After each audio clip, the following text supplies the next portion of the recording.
Si vous êtes un vendeur et que vous avez du mal avec vos prospects, vous procrastinez, vous avez des cycles de vente plutôt longs, vous faites toujours des suivis, des follow-ups sans retour, vous êtes ghosté. 3 choses à maîtriser pour créer une urgence massive chez votre prospect et l'emmener à passer à l'action. Top, c'est parti.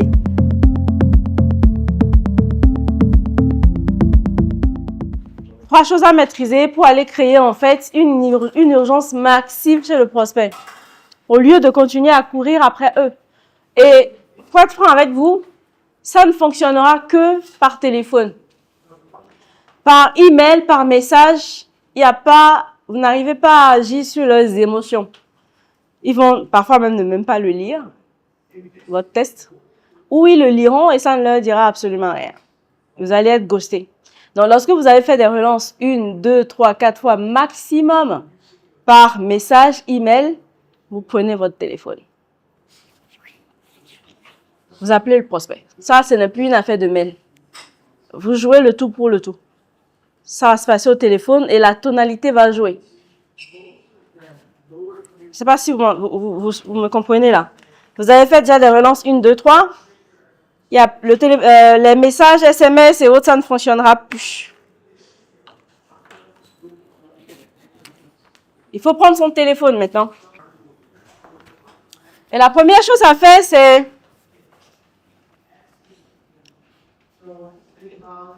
de poser des questions. Vous allez créer l'urgence massive en lui.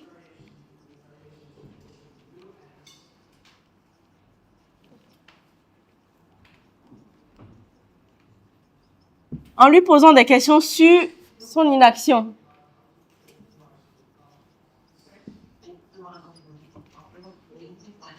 Sur les conséquences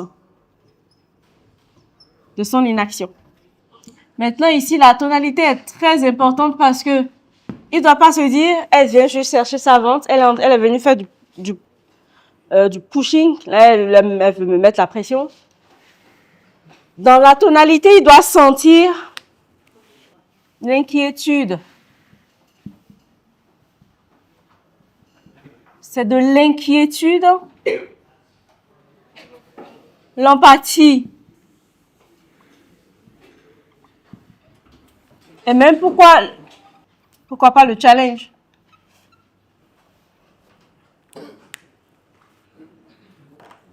Très important. L'inquiétude, l'empathie, le challenge dans votre tonalité, vous allez lui poser des questions sur les conséquences de son inaction. On en a vu beaucoup ici, hein. Des questions pour amener le prospect à se rendre compte des conséquences de son inaction. Qui peut m'en donner? C'est très important. Et il faudra le faire sans mettre le prospect sur la défensive. Qui peut me donner rapidement, Monsieur Marion? Un type de question qu'on pose au prospect pour qu'il se rende compte des conséquences de son inaction. Où est-ce que vous en êtes aujourd'hui par rapport à tel que vous m'avez partagé? Ok, où en êtes-vous aujourd'hui par rapport au niveau de votre, par rapport à tel que Oui. vous m'aviez partagé entre-temps? Oui, par exemple, vous m'avez partagé que vous avez du mal à boucler vos fins de mois et que vous êtes toujours dans le rouge. Où est-ce que vous en êtes là aujourd'hui? C'est toujours le cas où quelque chose a changé? Ça revient à Madame Alessandrine. Ça revient au fait de se déconnecter de la vente, de se détacher de la vente et d'aller voir si la situation avait changé entre-temps. Oui. Ça revient à ça.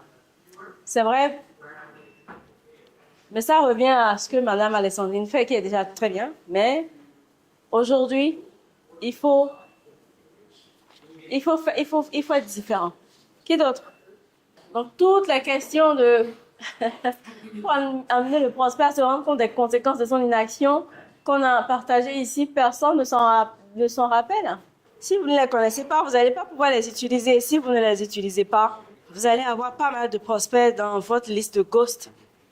Parce qu'en fait, madame, déjà lors du closing, il y a certaines questions de projection qu'on pose.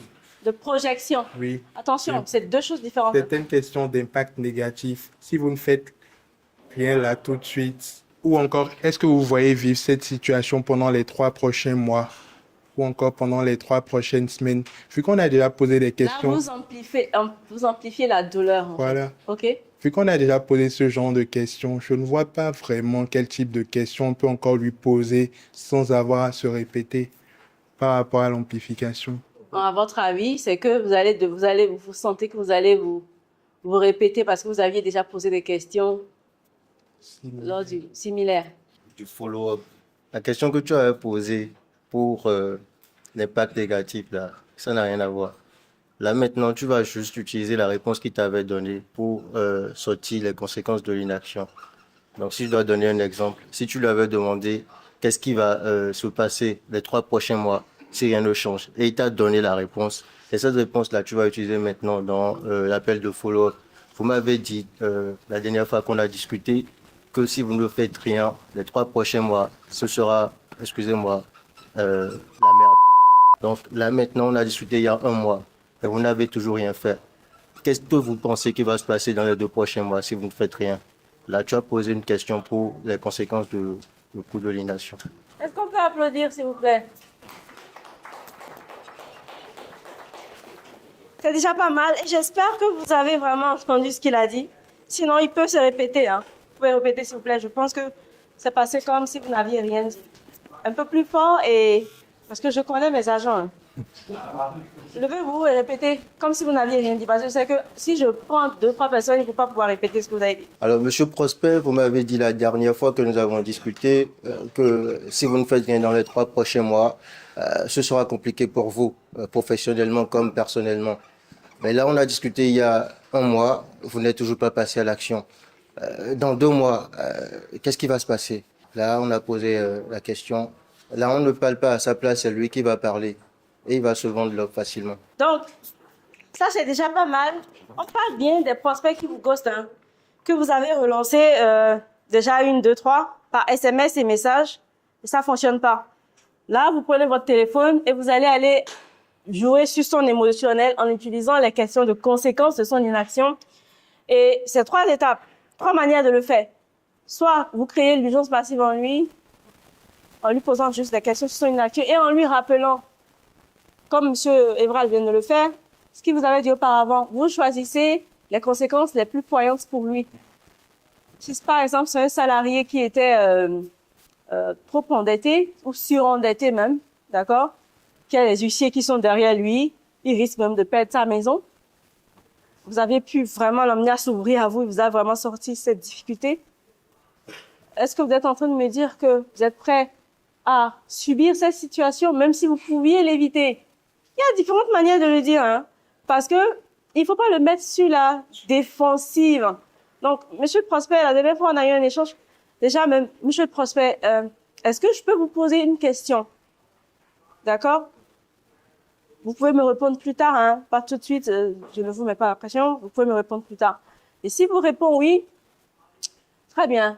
Monsieur le Prosper, comment vous faire comprendre que vous êtes peut-être en train de faire une erreur sans que vous ne vous fâchiez contre moi? Ah oui.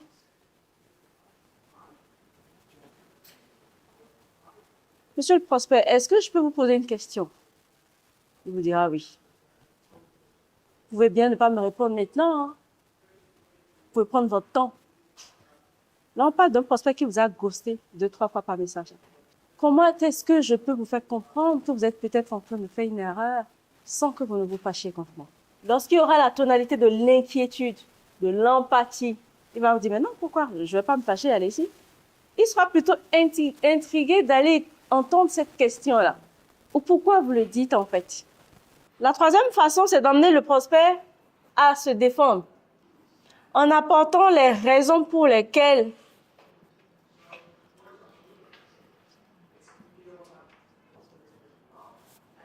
il a besoin d'opérer un changement maintenant. Et la question que je viens de vous donner tout à l'heure, je vais vous dire à peu près comment ça se fait. Créer l'urgence massive en posant des questions sur les conséquences de son inaction. 2.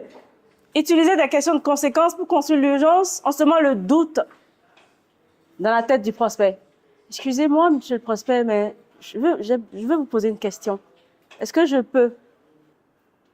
Vous n'êtes pas obligé de me répondre tout de suite. Vous pouvez prendre tout votre temps pour me répondre, mais comment est-ce que je peux vous faire comprendre que vous êtes peut-être en train de faire une erreur sans que vous ne vous fâchiez contre moi? Donc ici, vous voulez qu'ils se questionnent sur leur façon de penser et qu'ils commencent à se demander intérieurement pourquoi ils ont laissé le problème perdurer tout ce temps.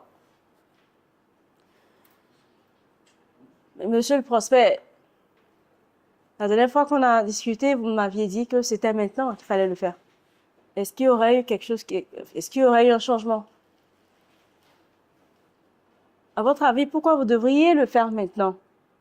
Emmenez le prospect à revoir sa manière de penser et à vous dire pourquoi est-ce qu'il doit opérer un changement maintenant? Pourquoi est-ce qu'il laisse la situation perdurer? L'emmener à faire une introspection où il se dit, mais en réalité, c'est vrai quoi. Je laisse le problème durer, mais en réalité, je peux juste aller passer à l'action et changer ma situation. Est-ce que c'est clair pour vous jusque-là ou vous avez des questions? C'est très simple, c'est juste la manière de le faire. Et ce sont ces trois méthodes qui vous empêchent d'être ghosté en fait. Là, soit vous avez un prospect qui va bouger finalement, même si c'est un peu grossier, il va bouger son cul, ou vous avez un prospect qui, carrément, vous savez que bon, on ne peut plus rien en faire. C'est pas votre client, vous passez à autre chose. Donc, bonjour Marc, j'ai reçu votre message, votre SMS, j'ai reçu votre mail. Ne vous inquiétez pas, il n'y a pas de problème, d'accord? Mais est-ce que je peux quand même vous poser une question? Oui, allez-y. Ou est-ce que je peux vous demander quelque chose? Vous pouvez toujours me répondre plus tard. Hein. Le ton de l'empathie, pourquoi? Parce que votre tonalité indique au prospect votre intention derrière la question. Pourquoi la tonalité ici est très importante? Et c'est même, d'ailleurs, c'est capital lorsque vous allez lui poser la question. La tonalité indiquera votre intention derrière la question. Le prospect va se dire, soit il veut juste me mettre la pression, ou soit il est inquiet. Il s'inquiète vraiment pour moi et pour ma situation. Donc, tout se joue au niveau de la tonalité. Soit vous lui apportez une tonalité, hein, monsieur le prospect, pourquoi vous ne voulez pas le faire maintenant? Pourquoi vous ne passez pas à l'action? Là, vous l'avez perdu totalement. Parce que vous êtes personne pour lui dire ce qu'il doit faire de son argent. La tonalité est très, très importante ici. Donc, comment puis-je vous faire comprendre, monsieur le prospect? Madame Fawzia sait très bien le faire. Comment puis-je vous faire comprendre, monsieur le prospect, que vous faites peut-être une erreur sans que vous ne vous fâchiez contre moi? Si vous êtes un peu trop sur la défensive et vous poussez trop les prospects, Madame Gloria, ça ne fonctionnera pas. C'est beaucoup de patience, la vente. On vous a toujours dit que la vente, c'est une danse. Vous dansez avec le prospect. C'est vous qui guidez, vous êtes le lead. Lorsque vous faites le pas, il vous suit. Vous l'emmenez vers vos objectifs. C'est une danse. Vous ne pouvez pas être en train de danser avec votre partenaire et être pressé, n'est-ce pas? Ça va donner quoi? Vous allez vous entremêler dans les pas, même au risque de tomber. Vous tombez parce que vous êtes pressé. Alors, vous prenez votre téléphone, ce n'est plus une affaire d'email, d'SMS, whatever, c'est le téléphone, c'est la tonalité. Et vous allez sur des questions de persuasion émotionnelle. On prend le téléphone. Monsieur le prospect, comment puis-je... Est-ce que je peux vous poser une question? Ben oui, votre message, je l'ai reçu. Il n'y a pas de souci, il n'y a pas de problème, ne vous inquiétez pas. D'accord? Vous avez peut-être décidé que ce n'est pas le moment. C'est ce qu'il a dit, ou peut-être qu'il est passé à autre chose. Ne vous inquiétez pas, il n'y a pas de problème. Mais est-ce que je peux quand même vous poser une question? D'accord? Oui, allez-y. D'accord. Monsieur le prospect, comment puis-je vous faire comprendre que vous êtes en train de faire une erreur sans que vous ne vous fâchiez contre moi? La plupart ne vous diront pas, comment ça, je fais une erreur? Non, non. Ok, d'accord, allez-y, je vous écoute. Je suis inquiet. Et il y a une pause. Je suis inquiet. Parce que qu'est-ce qui va se passer si vous ne faites rien pour... Vous irez choisir la conséquence la plus lourde que vous avez dit auparavant. Parce que je suis inquiet. Qu'est-ce qui va se passer si vous ne faites rien pour aller changer la situation X, Y, Z qui pèse sur vous actuellement? L'inflation, les choses coûtent cher, les revenus n'augmentent pas, vous avez des dettes. Qu'est-ce qui va se passer si vous ne faites rien pour aller augmenter vos revenus, par exemple? Et vous alourdissez un peu. Tonalité de challenge ou inquiet. Êtes-vous vraiment prêt à vivre une telle situation si vous pouviez l'éviter? Êtes-vous vraiment prêt à aller jusqu'au fond du gouffre si vous pouviez quand même l'éviter?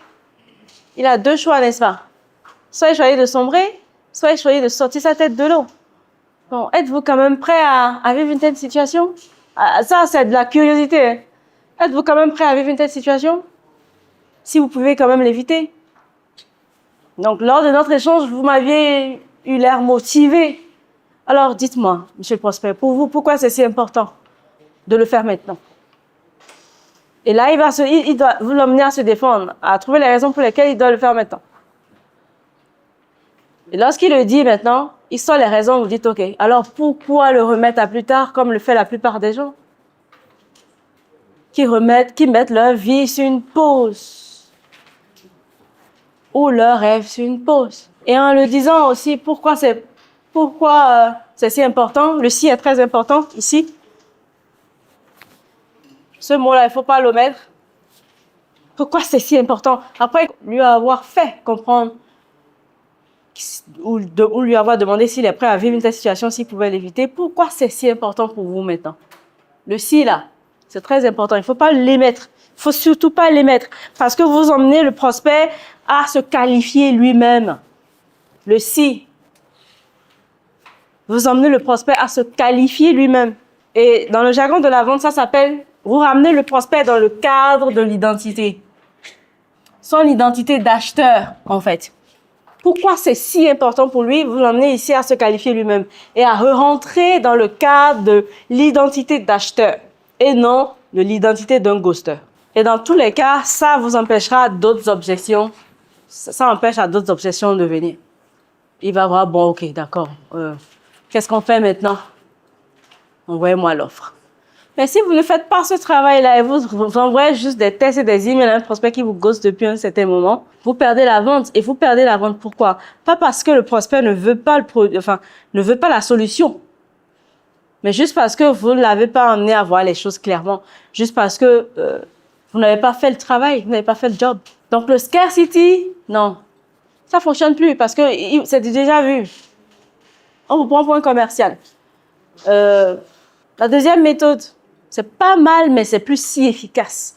Et voilà, ce sera tout pour aujourd'hui. Et si tu souhaites en savoir plus, abonne-toi, suis-nous sur YouTube pour devenir un des top 1% des meilleurs vendeurs. À très vite. Et si tu souhaites en savoir plus, commente cash et rejoins-nous vite. Ici Grace Carmel, merci d'avoir suivi la vidéo. Et si tu veux en savoir plus, clique sur le lien en bas dans la description. À bientôt.